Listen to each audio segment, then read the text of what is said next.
Hi, today's networking tip is about top 10 blunders people make at an expo.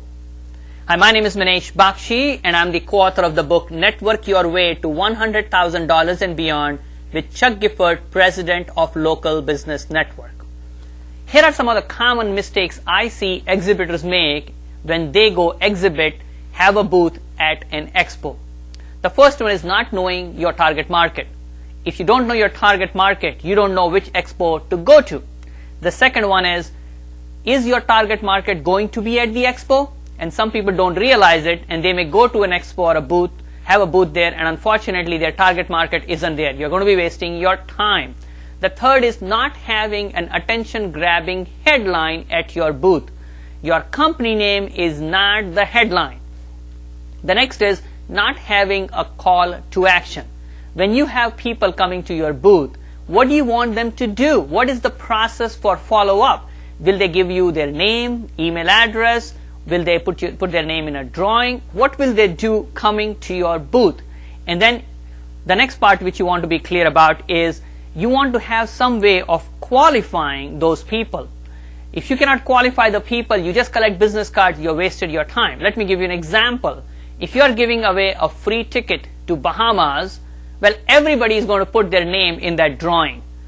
Well, are they really qualified for your services? Now, if you are a travel agent, it makes sense. But if you are not, does it really make sense? Are the people looking to travel in the near future or not? Something which I find a lot of people make mistakes at an expo is they think this is a place to sell, get the people signed on the dotted line.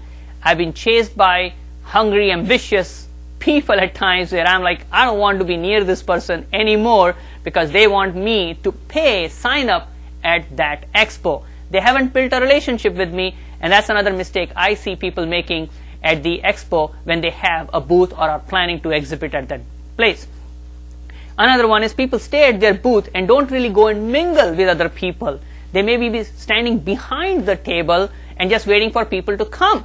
Well, that won't cut it either. Some people are going to be shy, they may not interact with you, so you should be out there in the front, and if people are not coming to your booth, get them attracted to your booth. Go to their booth, engage them in the conversation, find out about the other exhibitors. There are a number of things you could do to be more effective rather than standing behind a table. There is also something which you want to remember about preparation and professionalism.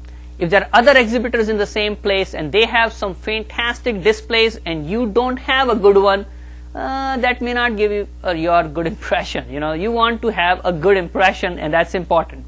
Another thing I find pretty common is people are giving away junk at their booth.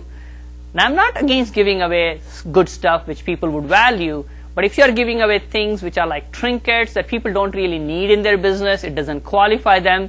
Yeah, it may get some people to your booth, but are they the right people? People take away your pen, your trinket, but did you really get the information you were looking for? Last but not least is there is no follow-up process. The next day after the event, or even later on after the event, you want to schedule some time to follow up with these people.